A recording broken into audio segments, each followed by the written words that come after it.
ख़वातीन के घरों में एतकाफ़ से मुताल्लिक़ मसाइल मैं इंशाअल्लाह आज मुख्तसर अल्फाज में बयान करूँगा। सबसे पहले तो ये बड़ा इख्तलाफी मसला चलता है कि ख़वातीन के लिए घर में एतकाफ़ करना जायज़ भी है या नहीं है। इस इख्तलाफ को भी मैं बहुत ही मुख्तसर अंदाज में बयान करूँगा। बहुत से फ़ुक़हा के नज़दीक ख़वातीन के लिए घर में एतकाफ़ जायज़ नहीं है और उनकी दलील कुरान की आयत है, व अंतुम आकिफ़ून फ़िल मसाजिद, कि कुरान मस्जिदों में एतकाफ़ का तज़किरा करता है और रसूलुल्लाह सल्लल्लाहु अलैहि वसल्लम ने भी हमेशा मस्जिद नबवी ही में एतकाफ़ किया है। तो और इस बारे में हमें कोई दलील अलग से नहीं मिलती कि औरत जो है वो घर में एतकाफ़ करेगी और मस्जिद में एतकाफ़ उसके लिए जायज़ नहीं है, ऐसी कोई दलील नहीं मिलती। तो इस बेस पे बहुत से फ़ुक़हा इस तरफ गए हैं कि औरत के लिए घर में एतकाफ़ करना जायज़ नहीं है और ये भी एक मजबूत मज़हब है, इसको बिल्कुल कलअदम करार देना ठीक नहीं है।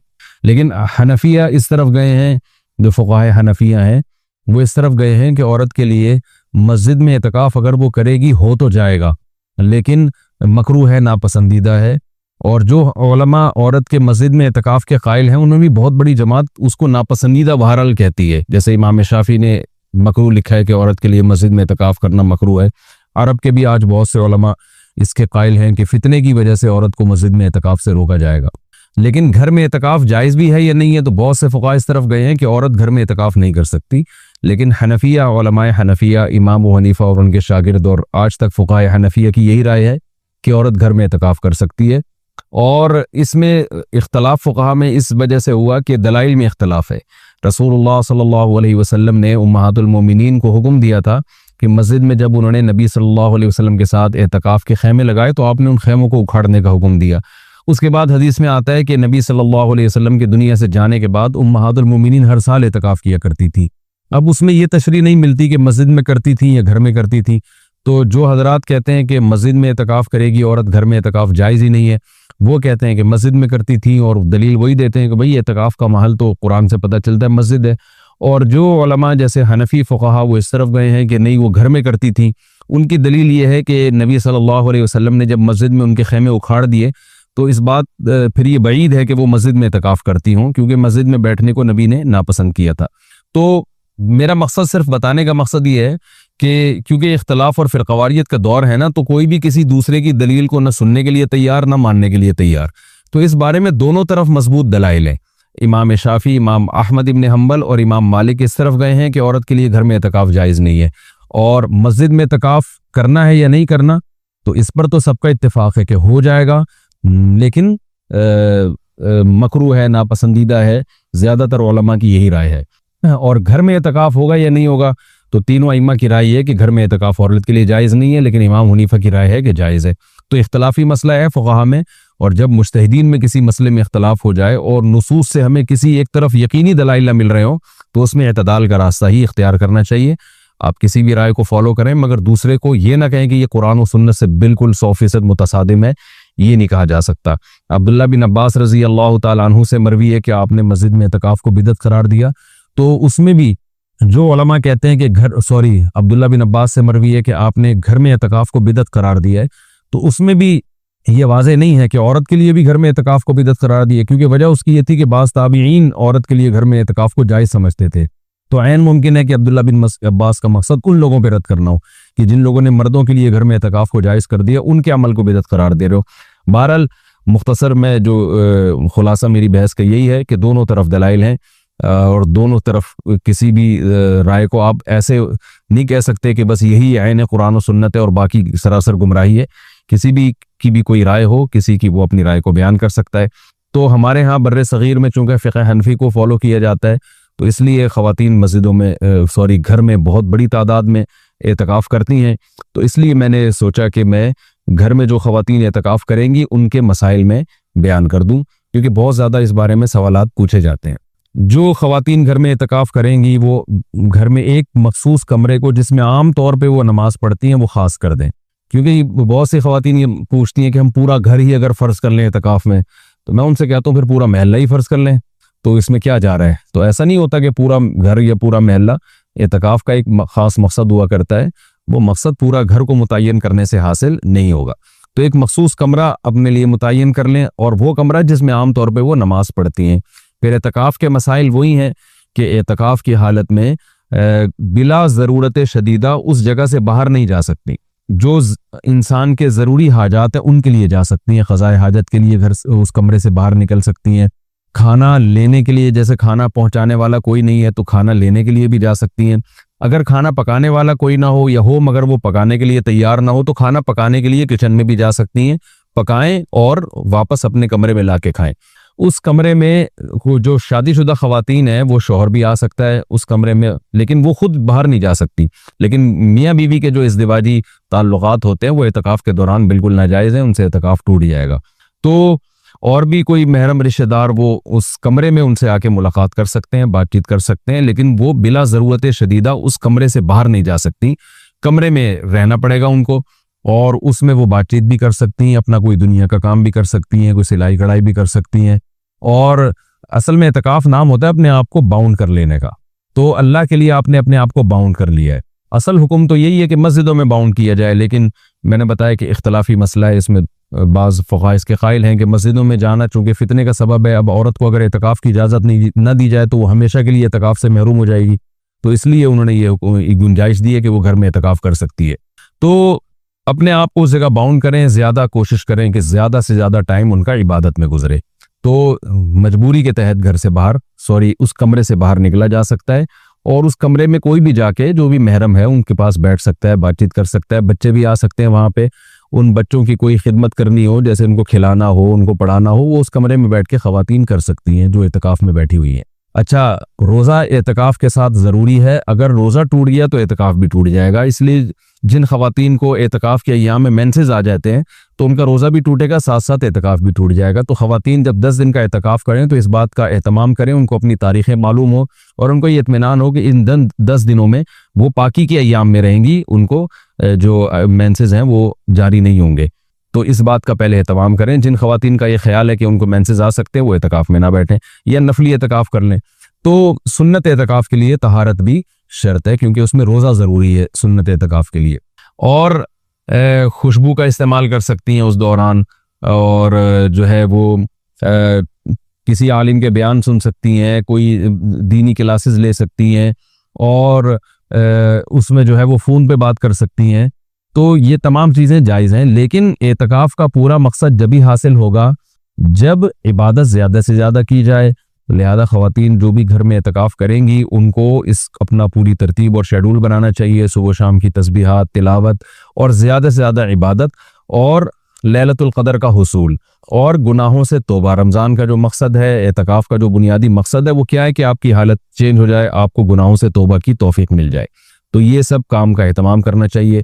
और मर्द जो मस्जिद में एतकाफ़ में बैठेंगे उनके भी वही मसाइल हैं जो ख़वातीन के हैं कि मस्जिद से बाहर नहीं वो जा सकते, मस्जिद के अंदर अंदर रह के जो भी जायज़ काम है वो कर सकते हैं। उसमें अगर कोई अपनी पढ़ाई करना चाहें तो पढ़ाई भी कर सकते हैं। उसमें असल तो ये है कि इबादत करें जिसके लिए आप बैठे हैं यहाँ पे, लेकिन जायज़ काम जितने भी हैं जो मस्जिद के आदाब के ख़िलाफ़ ना हो वो भी एतकाफ़ में किए जा सकते हैं, इसमें कोई हरज नहीं है। एतकाफ़ में बहुत से लोगों को आदत होती है सिगरेट पीने की, पहले से ही आदत होती है, तो वो बहुत उनको तो इफ्तारी में फ़ौरन सिगरेट चाहिए, वो पागल हो जाते हैं।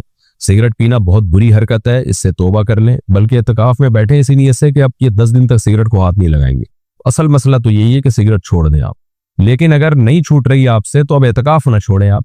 इस बहाने हो सकता है एतकाफ़ में ही अल्लाह आपको तौबा की तौफीक दे दे, लेकिन बहरहाल नहीं छूट रही है तो फिर आप ये कर सकते हैं। एतकाफ़ में आपने जब सिगरेट पीनी है, मैं तरगीब नहीं दे रहा कि पिया करें सिगरेट, कोई मजबूरी है, पीनी है, उसका दिमाग ख़राब हो गया है और वो ऐसा ना हो कि एतकाफ़ वालों को कूटना, मारना, पीटना शुरू कर दे। तो बाज़ लोग इस चक्कर में एतकाफ़ में ही नहीं बैठते कि हमें तो सिगरेट की आदत है तो हम एतकाफ़ में कैसे बैठे। तो आप एतकाफ़ में बैठ जाएं बहरहाल। तो फिर सिगरेट अगर फिर भी आपने पीनी है तो फिर उसका तरीक़ा जो बताते जाता है कि भाई सिगरेट पीने के लिए तो आप निकल नहीं सकते क्योंकि शरीर ज़रूरत है नहीं, तो वॉशरूम जितनी देर आप यूज़ करते हैं उसी दौरान आप सिगरेट पी लें, ये इसमें एतकाफ़ नहीं टूटेगा आपका। तो ये चंद मसाइल थे। इसी तरह निस्वार की किसी को आदत है, अब मस्जिद में ज़ाहिर है निस्वार की स्मेल आती है, बदबू आती है, गुटके, पान, ये सारी जो चीज़ें हैं बदबूदार होती हैं। तो इन सब का यही हुक्म है कि अगर किसी ने यूज़ करना है इनको तो वो फिर जो है ना इस दौरान यूज़ कर ले, तो ताकि, और अगर किसी को निस्वार की बू नहीं आ रही है तो फिर एक अलग बात है। वो तो अब मुझे नहीं पता कि मस्जिद में आप निस्वार इस्तेमाल करते हैं तो लोगों को बदबू आती है कि नहीं आती, तो ये चंद मसाइल थे एतकाफ़ के जो मैंने आपके सामने पेश किए। और एतकाफ़ में अपने टाइम को जो है ज़ाया होने से बचाना चाहिए, इबादत करें, ज़्यादा से ज़्यादा शरई मसाइल सीखें, मोबाइल का इस्तेमाल एतकाफ़ में कम से कम करें। टिकटॉक और इंस्टाग्राम, इसमें आपको पता है बड़ी बेहूदगी होती है, लड़कियों की वीडियोज़ आना शुरू होती है। तो इसमें मस्जिद में अगर आप ये लड़कियों की वीडियोज़ वगैरह देखेंगे तो ये बहुत बड़ा जुर्म है, खूब समझ लें। बहुत अल्लाह के गज़ब को दावत देने वाली बात है, अल्लाह को बहुत गुस्सा गज़ब आएगा। इससे बेहतर है आप एतकाफ़ करें ही नहीं, क्योंकि आप अल्लाह के घर में बैठे हो, अल्लाह के मेहमान बन के आए हुए हो और वहीं अल्लाह के गज़ब को दावत दे रहे हो, तो ये कितना गज़ब की बात है। इससे एतकाफ़ का सवाब नहीं मिलेगा आपको, बल्कि जब आप शाइरुल्लाह की तौहीन करते हैं ना, तो उलमा कहते हैं इससे इंसान के ईमान छिनने का खतरा होता है। इसका खतरा होता है कि इसकी मौत कुफर पे वाक़ होगी, ईमान पे वाक़ नहीं होगी। तो मस्जिदों में आके टिकटॉक में लड़कियों को देखना और फेसबुक पे इस तरह की चीज़ें, फिर आके वहाँ अपनी गर्लफ्रेंड से बातें करना एतकाफ़ में आके, ये सारे हराम काम छोड़ दे। ये बहुत बड़ा जुर्म है। मस्जिद में जैसे नेकी का सवाब बढ़ जाता है तो गुनाह का अजाब भी कई गुना बढ़ जाता है। जो ख़वातीन घरों में एतकाफ़ करती हैं तो उस कमरे के अंदर जहाँ वो एतकाफ़ करेंगी वहाँ उनके शौहर भी आके उनसे बातचीत कर सकते हैं, उनके भाई बहनें जितने भी बहरम रिश्तेदार हैं सब आ सकते हैं। हाँ, अलबत्ता ये कि मियाँ बीवी का जो रिलेशन है वो एतकाफ़ में हराम है, नाजायज़ है। तो बाकी ये कि वो वहाँ सब मुलाकात के लिए आ सकते हैं, अलबत्ता वो खातून पर्दे का एहतमाम करें। एतकाफ़ की हालत में नामहरम से बातें करना या बेपर्दा होकर नामहरम के सामने बैठ जाना ये ज़्यादा बड़ा गुनाह है, क्योंकि एतकाफ़ एक इबादत है, शाइरुल्लाह में से है, तो ये उस फिर एतकाफ़ की तौहीन होगी। तो जो ख़वातीन घर में एतकाफ़ करेंगी तो वो पर्दे का बहुत ज़्यादा एहतमाम करें, इस दौरान किसी नामहरम से गपशप ना लगाएं। कोई ज़रूरत की बात हो तो बहरहाल की जा सकती है। अच्छा, एतकाफ़ नफली भी होता है, ये तो सुन्नत एतकाफ़ है जिसकी सख्त पाबंदियाँ हैं, तो असल सवाब तो यही है जो नबी सल्लल्लाहु अलैहि वसल्लम से साबित है। लेकिन बाज़ लोग नफली एतकाफ़ भी कर रहे होते हैं कि रमज़ान के आखिरी अशरे में 3 दिन का एतकाफ़, 1 हफ्ते का एतकाफ़, तो उसमें फिर कोई पाबंदियाँ नहीं है, फिर उसका वो सवाब भी नहीं है जो 10 दिन के एतकाफ़ का होता है, तो उसमें फिर कोई पाबंदियाँ भी नहीं है। तो वो वैसे ही बस आप वो बैठ जाए जाके, जितना देर मस्जिद में एतकाफ़ की नीयत से आप गुजार सकते हैं गुजार लें, वो फिर किसी चीज़ से नहीं टूटता। तो लेकिन असल एतकाफ़ वो सुन्नत एतकाफ़ है, उसके एहतमाम की कोशिश करें। हम नौजवानों को तरगीब देते हैं कि चलो तुमसे 10 दिन का सुन्नत एतकाफ़ नहीं हो रहा तो नफली एतकाफ़ कर लो, चलो किसी बहाने वो मस्जिद में आए तो सही ना, मस्जिद में जुड़े तो सही, मस्जिद के माहौल से तुम मुतासिर हो, शायद कुछ अल्लाह की बातें सुनने की उनकी तौफीक मिले, अल्लाह अल्लाह करने की तौफीक दे, मिल जाए उनको। हमने बहुत सारे लोगों की ज़िंदगी एतकाफ़ में तब्दील होते देखी है, तो एतकाफ़ को हल्का नहीं लेना चाहिए। ये इंसान की ज़िंदगी को बिल्कुल यू टर्न की तरफ घुमा देता है, तो इसलिए बढ़ चढ़ के कोशिश करें, अल्लाह ताला अमल की तौफीक अता फरमाए। पाकिस्तान से किसी ने पूछा है जी मैं रोज़ पार्क में एक्सरसाइज करता हूँ, मुझे एक साहब ने कहा कि क्यों? अच्छा, मुझे एक साहब ने कहा कि इस पार्क में सीवरेज का पानी इस्तेमाल होता है, इसलिए इस पार्क की घास नापाक है, अगर आप इस पर वर्जिश करेंगे तो आपके कपड़े नापाक हो जाएंगे और इन कपड़ों में नमाज नहीं होगी। इस बारे में रहनुमाई फरमाइए कि सीवरेज का पानी घास पर डालने के कितनी देर के बाद इस पर वर्जिश कर सकते हैं? आमतौर पर सुबह 10 या 11 बजे पानी दिया जाता है, मैं मगरिब या फजर के बाद इस पे वर्जिश करता हूँ। देखिए, सीवरेज का पानी या गटर का पानी, कोई भी चीज़ जब ज़मीन पे डाली जाए तो जब धूप लगने से या किसी भी तरह वो मिट्टी में तहलील होने से उसकी बदबू ख़त्म हो जाए, उसके असरात ख़त्म हो जाए तो वो पाक समझा जाएगा। तो अब पार्क में अगर पानी डाला जाता है और आप जब एक्सरसाइज करते हैं तो आपको कोई स्मेल नहीं आ रही होती, उससे किसी किस्म की कोई बदबू नहीं आ रही होती, तो फिर वो पाक ही है, क्योंकि सारा दिन धूप पड़ी है उसके ऊपर। हाँ, जब पानी डालें तो फौरन उसी वक्त अगर करेंगे तो कपड़े नापाक हो जाएंगे। तो वैसे वो पार्क वालों से बोलो कि भाई ये कोई सही काम कर लो, ये गंदा पानी क्यों आप पार्कों में डाल रहे हो? पहले बीमारियां कम है पाकिस्तान में, तो इतना गंदा पानी, और इससे तो नुकसानदेह होता है ये पानी, ये ज़ाया करने के काबिल पानी है, ये सीवरेज में ये पार्कों में इस्तेमाल करने के काबिल नहीं है। बहरहाल शरई मसला यही है कि धूप लगने से या टाइम गुजरने से उसकी बदबू अगर ख़त्म हो जाती है तो वो फिर पाक ही समझा जाएगा। कोई भी चीज़ जो ज़मीन पे गिरे ना, कोई भी नापाकी, पेशाब कर दिया जैसे किसी ने, तो या सीवरेज का पानी मिट्टी में डाल दिया, तो मिट्टी खुद मुताहिर है, तो धूप लगने से और जब उसकी बदबू के असर ज़ाइल हो जाए तो वो पाक हो जाएगा।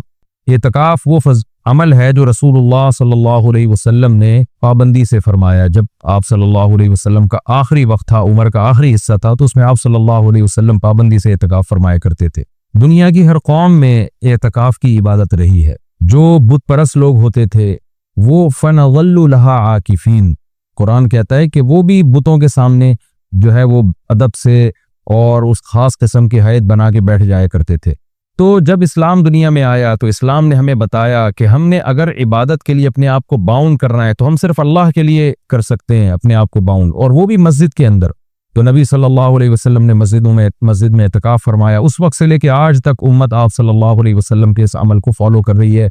इसकी फजीलत क्या है? रसूलुल्लाह सल्लल्लाहु अलैहि वसल्लम ने फरमाया एक दिन का एतकाफ, बशर्ते के इखलास के साथ हो, एक दिन का एतकाफ आपने फरमाया इंसान को जहन्नम की आग से ऐसे दूर कर देता है जैसे जमीन और आसमान का जैसे फासला है।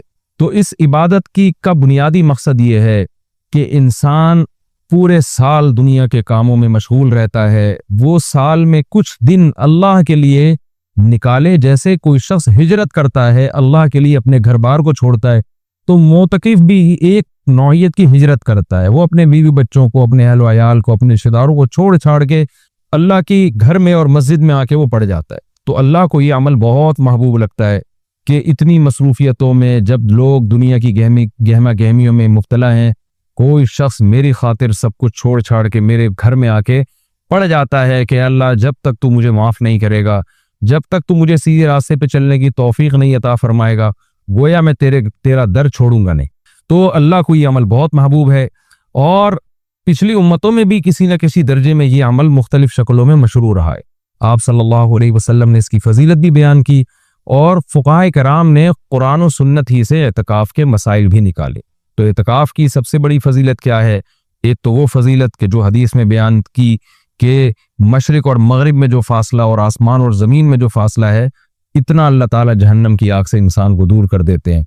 दूसरी फजीलत एतकाफ की कि इसमें हम आप सल्लल्लाहु अलैहि वसल्लम की एक सुन्नत को फॉलो कर रहे होते हैं, जो काम नबी ने किया हम वो कर रहे होते हैं। कुरान कहता है लक़द कान लकुम फ़ी रसूलिल्लाहि उस्वतुन हसना, तुम्हारे लिए मोहम्मद सल्लल्लाहु अलैहि वसल्लम के अमल में उसवा हसना, एक अच्छा नमूना है, जैसे उन्होंने जिंदगी गुजारी तुम भी ऐसा करो। तो नबी सल्लल्लाहु अलैहि वसल्लम की सुन्नत इससे जिंदा होती है। दूसरी फजीलत, तीसरा फायदा इत्तिकाफ में क्या होता है कि आप 10 दिन जब मस्जिद के माहौल में गुजारते हैं, मस्जिद की एक रूहानियत होती है, मस्जिद गुनाहों से पाक जगह है, तो उस कुछ भी ना करें, उस रूहानियत के असरात आपके दिल के अंदर जज्ब होते हैं, लाशऊरी तौर पर आपका दिल अंदर से तब्दील होता है। ये इत्तिकाफ का तीसरा फायदा। चौथा फायदा, आपको 10 दिनों तक बाजमात नमाज पढ़ने की तौफीक मिलती है, आपको मस्जिद में इबादत की तौफीक मिलती है, फारिग उलमा के बयानात सुनने की आपको तौफीक मिलती है। ये एक बहुत बड़ा फायदा है इत्तिकाफ का। और सबसे बड़ा फायदा क्या, जो हदीस में भी मनकूल है और आप सल्लल्लाहु अलैहि वसल्लम ने इत्तिकाफ की मशरूइयत की एक वजह ये भी बयान की है कि इससे इंसान को लैलतुल क़द्र नसीब होती है। आप सल्लल्लाहु अलैहि वसल्लम लैलतुल क़द्र की रात की तलाश में भी इत्तिकाफ फरमाया करते थे, 10 दिनों के लिए मस्जिद में आके बैठ जाया करते थे। तो मोतकिफ को यकीनी तौर पर लैलतुल क़द्र की रात मिलती है। बिल फर्ज अगर वो सोते हुए में भी लैलतुल क़द्र की रात गुजर जाए और उससे इबादत ना हो सके, तो कम अज कम इत्तिकाफ वाली इबादत तो उसको लैलतुल क़द्र में मिलेगी। वो क़यामत के दिन ये तो कह सकता है, अल्लाह लैलतुल क़द्र की रात में मैंने कोई इबादत नहीं की, लेकिन इत्तिकाफ वाली इबादत मुझसे हुई है इसलिए कि मैं मस्जिद के अंदर मौजूद था। तो इत्तिकाफ वाले हजरात को चाहिए कि इत्तिकाफ में अगर आप कुछ नहीं भी करते, सिर्फ फ़र्ज नमाज पर इक्तिफा करते हैं, तो आपको इत्तिकाफ का फिर भी सवाब मिलेगा। लेकिन ये जब अल्लाह की तरफ से इतना बेहतरीन पैकेज आपको मिला हुआ है, आप फारिग भी हैं, रमज़ान का आखिरी अशरा भी है, अपने आप को आपने बाउंड किया हुआ है मस्जिद में, तो सो के ये वक्त गुजार देना ये बहुत बड़े अजर से महरूमी का जरिया है। इसलिए मोतकिफ को अपना वक्त ज़्यादा से ज़्यादा इबादत में, तिलावत में, नमाज में, दुआओं में लगाना चाहिए। इत्तिकाफ में इंसान की दुआएं बहुत कबूल होती हैं। तो रात का आखिरी हिस्सा भी हो और रमज़ान का आखिरी अशरा भी हो और इत्तिकाफ की हालत भी हो, तो इतने यानी दुआ की कबूलियत का इससे बड़ा सबब कोई हो नहीं सकता। तो मोतकिफीन हजरात को रातों के आखिरी हिस्से में दुआओं का बहुत ज़्यादा एहतमाम करना चाहिए।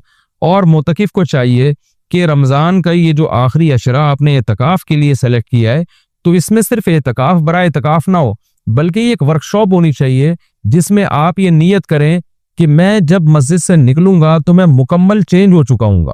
अगर आपकी दाढ़ी नहीं है, आप इत्तिकाफ में नियत करें मैं दाढ़ी कटाने से तौबा करूंगा। अगर आप सूद खाते हैं, आप नियत करें मैं 10 दिन ऐसे गुजारूंगा कि जब मैं बाहर निकलूं तो मैं सूद से तौबा कर चुका हूं। अगर बदनजरी की आदत है, आप 10 दिन एतकाफ में अल्लाह से दुआ मांगें कि मुझसे बदनजरी छूट जाए, और ये नियत करें कि मैं एतकाफ में निकलने से पहले पहले, एतकाफ से निकलने से पहले पहले इस लानत से तौबा कर चुका हूंगा। अगर आपको धोखा देने की आदत है, बद अखलाकी की आदत है, माँ बाप का दिल दुखाने की आदत है, बीवी का हुकूक नहीं अदा कर रहे, बच्चों के साथ रहमत वाला मामला नहीं कर रहे, अखलाक खराब है आपके, इन तमाम बीमारियों से और इन तमाम गुनाहों से तौबा का फैसला करें। बल्कि मैं तो यहाँ तक मुतकीफीन को कहता हूँ, जो मैंने उलमा से सुना है, कि एतकाफ में जिस दिन बैठे सबसे पहला काम आप ये करें कि अपने गुनाहों की एक लिस्ट बना लें कि भाई मेरे अंदर ये गुनाह है, ये गुनाह है, नमाज कज़ा कर देता हूँ मैं शराब पीता हूँ, मैं बदनजरी करता हूँ, या मैं अल्लाह ना करे और कोई बड़ा जुर्म कर रहा हूँ। तो सारे जराइम की लिस्ट बनाएं और फिर आप ये नियत करें और वो पर्ची अल्लाह के सामने दुआ में रखा करें, अल्लाह ये मेरे जराइम है तो मुझे इनसे तौबा करने की तौफीक दे दूँ। तो फिर वो एतकाफ हकीकत में आपका एतकाफ बनेगा। और मैंने अपनी ज़िंदगी में देखा है कि जिन्होंने सही तरह से एतकाफ किया उनकी जिंदगियां हमेशा के लिए तब्दील हो गई। अक्सर तौबा करने वाले वो होते हैं जो एतकाफ में जाकर उनको तौबा की तौफीक मिलती है। तो ये बहुत बड़ी इबादत है, इसका एहतमाम करना चाहिए। दूसरी बात, पहले दिन से अपना इबादत का कोई स्केजुअल बना लेना चाहिए। ऐसा ना हो कि आप आके बैठ गए, अब सोचने में 3 दिन गुजार देंगे कि आपने करना क्या है। तो अपना एक स्केजुअल बनाए कि भाई तहज्जुद कितनी, तरावी की तो पाबंदी करनी है, तहज्जुद कितनी पढ़नी है और कितने पारे उसमें पढ़ने हैं, या कितनी मिकदार में तिलावत उसमें करनी है, तस्बीहात कितनी करनी है, कौन कौन सी करनी है, दुआ किस वक्त मांगनी है, कितनी देर मांगनी है, ये पूरा एक स्केजुअल पहले से होना चाहिए आपका। खाने पीने की तरतीब तो पहले दिन बन जाती है कि सहरी कौन लेकर आएगा, इफ्तारी कौन लेकर आएगा और रात का खाना कौन लेकर आएगा, और चाय का पीनी और कौन किस वक्त लेकर आएगा, ये तो तरतीब में पूरी बन जाती है। तो ये तो आप बाहर भी कर सकते थे ये काम। एतकाफ तो इबादत के लिए है, तो इबादत की तरतीब बनाना ये चाय और खाने पीने की और पकोड़े और समोसों की तरतीब से ज्यादा जरूरी है एतकाफ में। तो शुरू में इसका स्केजुअल बना लेना चाहिए। इस बारे में कुछ मसाइल भी हैं कि एतकाफ किन चीजों से टूटता है। पहली बात तो ये है कि अगर आपका रोजा टूट गया तो एतकाफ भी खुद ब खुद टूट जाएगा।